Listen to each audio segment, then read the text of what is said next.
नमो नमः। भवतां सर्वेषां स्वागतम। विद्यार्थियों, आप सभी का स्वागत है संस्कृत कक्षा में। और आज हम आपसे बात करने जा रहे हैं स्वप्न वासवदत्तम नाटक के प्रथम अंक के 5वें श्लोक के बारे में। हमारा प्रयास रहेगा कि इस वीडियो में हम 5वें छठे इन दोनों श्लोकों को पूर्ण करें और जो इससे जुड़ा हुआ घटनाक्रम है वह घटनाक्रम भी साथ साथ चलता रहेगा। उसके साथ साथ जुड़ा हुआ गद्यांश भी आप पढ़ेंगे। अभी तक हम ये पढ़ चुके हैं कि योगेंद्रायण और वासवदत्ता एक आश्रम में प्रवेश करते हैं और दूसरी तरफ से आश्रम में जो है सैनिकों के पीछे आती हुई जो राजकुमारी पद्मावती है वह प्रवेश करती हैं। और सैनिक जब लोगों को हटा रहे होते हैं तो उस समय पर कांचुकीय का प्रवेश होता है। कांचुकीय के बारे में मैंने पूर्व वीडियो में भी आपको बताया था। मैं एक बार फिर से बता देना चाहता हूँ कि कांचुकीय एक ऐसा व्यक्ति होता है जो कि रनिवास अर्थात जहाँ पर रानियों का निवास होता है उस रनिवास की समस्त व्यवस्थाओं को वही कांचुकीय देखता है। यह कांचुकीय वृद्ध व्यक्तित्व होता है और उस राज परिवार का सबसे अधिक विश्वास पात्र व्यक्ति होता है। तो कांचुकीय जब प्रवेश करते हैं तो कांचुकीय क्या कहते हैं, आइए जानते हैं।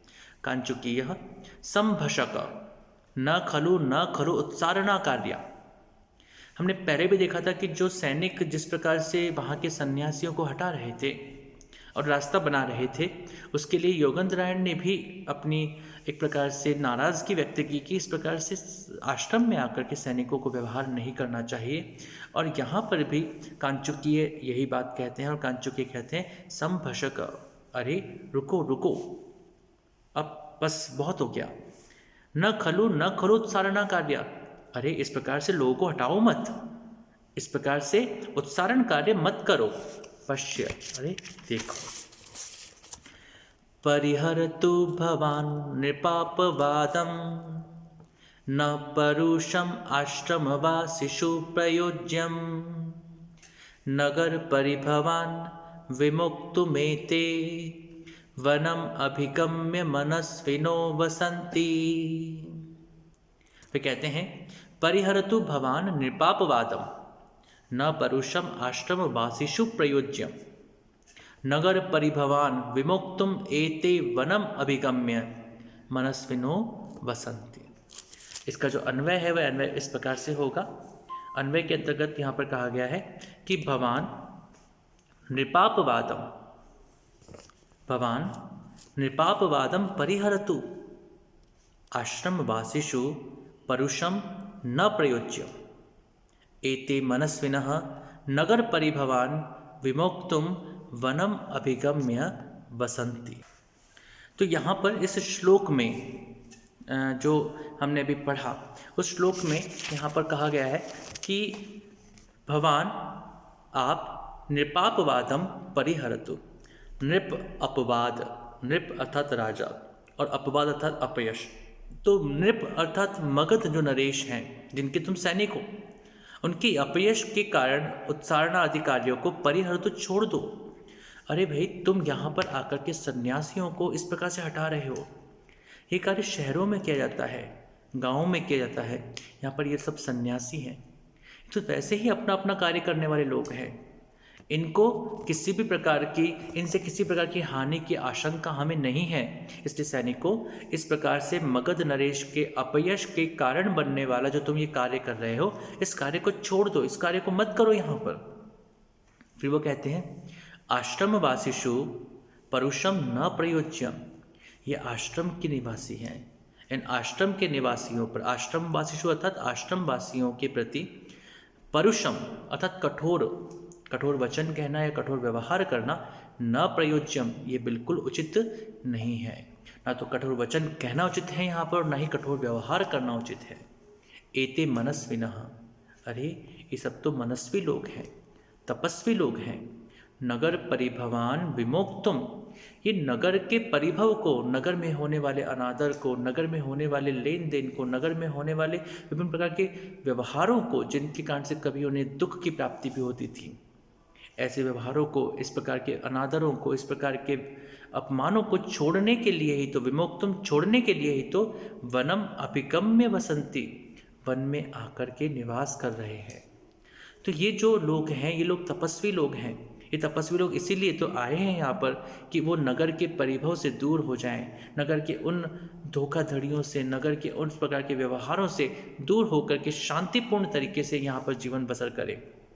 इन मनस्वियों के प्रति, इन तपस्वियों के प्रति यदि हम वैसा ही व्यवहार करेंगे तो इनका आने का यहाँ पर लाभ क्या होगा।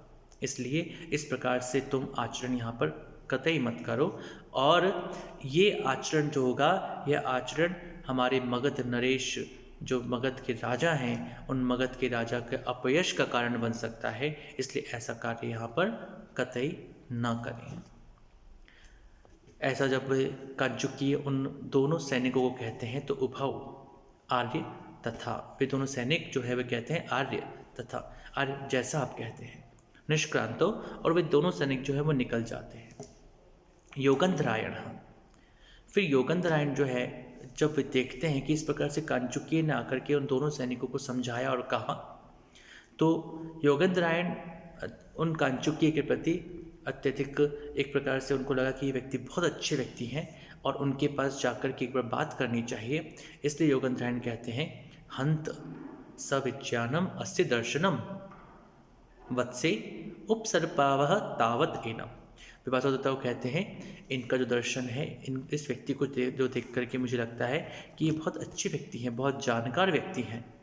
वत्से, हे वत्सा, अर्थात यहाँ पर वासुदत्ता के लिए प्रयोग किया गया शब्द है, हे वासुदत्ता, उपसर्पावह तावत एनम, आओ हम दोनों उनके पास चलते हैं। वासुदत्ता बोलती है, आर्य तथा, आर्य जैसा आप चाहें, जो आप कहें। फिर योगंधरायण कहते हैं, उपसृत्य, अर्थात उन कांचुकीय के पास पहुंच करके, भो किम कृता इयम उत्सारणा, हे व्यक्तित्व, आपके उनको व्यक्तित्व को एक बार से झलक देखने के हिसाब से, क्योंकि उनके पास जाकर के उन्हें तो योगेंद्रायण को मालूम करना था कि कौन व्यक्ति यहाँ पर आ रहा है। इसलिए वे कहते हैं कि किम कृता इयम उत्सारणा, ये उत्सारण, ये लोगों को हटाना क्यों हो रहा है। कांचुकीय, कांचुकीय कहते हैं, बहुस तपस्विन। कांचुकीय ने जो योगेंद्रायण के लिए शब्द प्रयोग किया वह किया बहुस तपस्विन, हे तपस्वी, क्योंकि वे तपस्वी वेश में थे योगेंद्रायण। लेकिन योगेंद्रायण के लिए जो ये तपस्वी शब्द का जो संबोधन था, वह संबोधन बिल्कुल अलग था, क्योंकि उनको तो आज तक मंत्री जी इस प्रकार से पुकारा जाता था। प्रधानमंत्री पधार रहे हैं, प्रधानमंत्री जी, इस प्रकार के शब्दों से संबोधित किया जाता था। आज जब उन्हें तपस्वी शब्दों से संबोधित किया गया तो उनके मन में अचानक से एक भाव उत्पन्न हुआ। उसी मानसिक भाव को, मन में उत्पन्न भाव को योगेंद्रायण ने अपने आत्मगतम, अर्थात स्वयं में कुछ बात को रखते हुए कहा, तपस्विन इति गुणवान खलु अयम आलापः। तपस्विन जो इन्होंने प्रयोग किया संबोधन, ये तो बहुत गुणवान आलाप है, ये तो बहुत गुणवान संबोधन है मेरे लिए। अपरिचयात् तो न श्लिष्यते मे मनसी, लेकिन चूंकि मैं इससे अपरिचित हूँ, इस संबोधन से अपरिचित हूँ, मैं तपस्वी नहीं हूँ, और जब मुझे तपस्वी न होने पर भी तपस्वी कहा जा रहा है, तो क्योंकि मैं इस परिचय से अपरिचित हूँ, इस कारण से मैं मनसी, मेरे मन में ये अचानक से पहुँच नहीं बना पा रहा है। यानी कि मुझे ये अटपटा सा लग रहा है कि मुझे तपस्विन शब्द से संबोधित किया गया। ये मन में योगेंद्रायण ने सोचा। फिर कांचुकीय कहते हैं, बहु श्रूयता, हे तपस्विन श्रूयता, सुनिए, एषा खलु गुरुभिः अभिहित नामधेयस्य अस्माकं महाराज दर्शकस्य भगिनी पद्मावती नाम। एषा खलु, यह है, गुरुभिः अभिहित नामधेयस्य, गुरुजनों के द्वारा जिनको दर्शक नाम से, महाराज दर्शक के नाम से पुकारा जाता है, उनकी अस्माकम, हमारी, भगिनी, यह बहन, पद्मावती नाम की। अर्थात यहाँ पर कहते हैं कि ये गुरुजनों के द्वारा दर्शक नाम से पुकारे जाने वाले हमारे महाराज की बहन पद्मावती हैं। सा एषा नो महाराज मातरम महादेवीम आश्रमस्थाम अभिगम्य अनुज्ञाता तत्र भवत्या राजगृहम एव यास्यति। सा एषा, वही यह पद्मावती, नह महाराज मातरम, नह हमारे महाराज मातरम, महाराज की माता, जिनका नाम है महादेवी। तो महादेवीम आश्रमस्थाम, जो कि इसी आश्रम में निवास करती है, अभिगम्य, उनसे मिलकर उनके दर्शन करके, अनुज्ञाता, और उनसे अनुमति प्राप्त करके, तत्र भवत्या राजगृहम एव यास्यति, वह पुनः राजगृह को लौटेगी। राजगृह मगध की राजधानी का भी नाम है और राजभवन के लिए भी शब्द प्रयोग किया जाता है। तो वह पुनः राजगृह अर्थात राजभवन की ओर लौट जाएंगी। तो ये वे यहाँ पर जो पद्मावती हैं वे मगध देश के राजा दर्शक की बहन है और इस आश्रम में महाराज की माता अर्थात पद्मावती की माता महादेवी, जो कि इस आश्रम में निवास कर रही हैं, उनके दर्शन के लिए यहाँ पर आए हैं। तद अद्य अस्मिन् आश्रम पदे वासो अभिप्रेतो अस्याः, इसीलिए अद्य आज अस्मिन् आश्रम पदे इस आश्रम में वासः इनका वास अर्थात निवास अभिप्रेतः इच्छित है, अभिप्रेत है, अर्थात आज वे इसी आश्रम में रहना चाहती हैं। तद्भवन्तः, इसीलिए आप लोग। और यहाँ पर जब वे कहते हैं आप लोग, तो वे अन्य सन्यासियों को जो कि और भी नज़दीक में वहाँ खड़े हैं उन सभी को संबोधित करते हुए कहते हैं, तीर्थोदकानि समितः कुसुमानि दर्भान् स्वैरं वनादुपनयन्तु तपोधनानि धर्मप्रिया नृपसुता नहि धर्मपीडाम् इच्छित तपस्विषु कुलव्रतम एतदस्याः। वे कहते हैं, कंचुकी यहाँ पर कहते हैं कि भवन्तः तपोधनानि तीर्थोदकानि समिधः कुसुमानि दर्भान् स्वैरं वनात् उपनयन्तु हि धर्मप्रियाः नृपसुता तपस्विषु धर्मपीडां न इच्छेत् एतत् अस्याः कुलव्रतम अस्ति इति।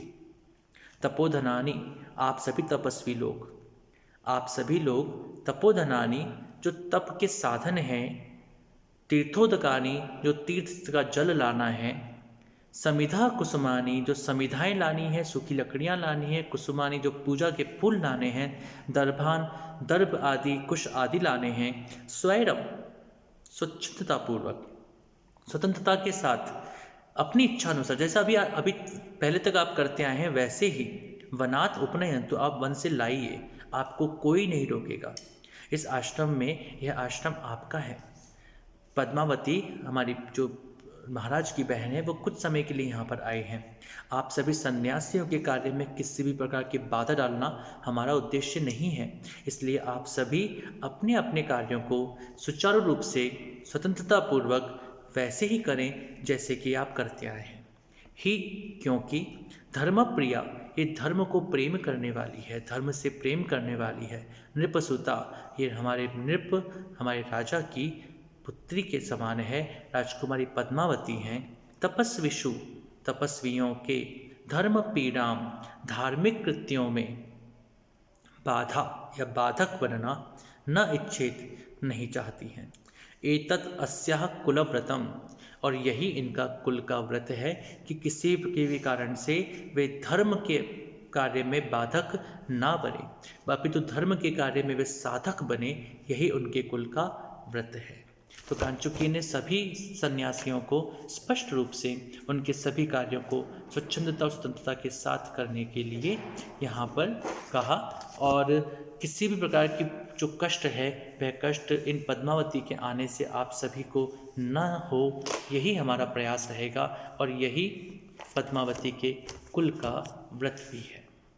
इस प्रकार से यहाँ पर हमने आज प्रथम अंक के 5वें और 6ठे श्लोक को पढ़ा और उसके से जुड़े हुए गद्यांश को भी पढ़ा। इसके आगे घटनाक्रम को हम अगले पाठों में अध्ययन करेंगे। आप सबका बहुत बहुत धन्यवाद विद्यार्थियों। शुभम भवतु। नमो नमः। पुनर्मिलामः।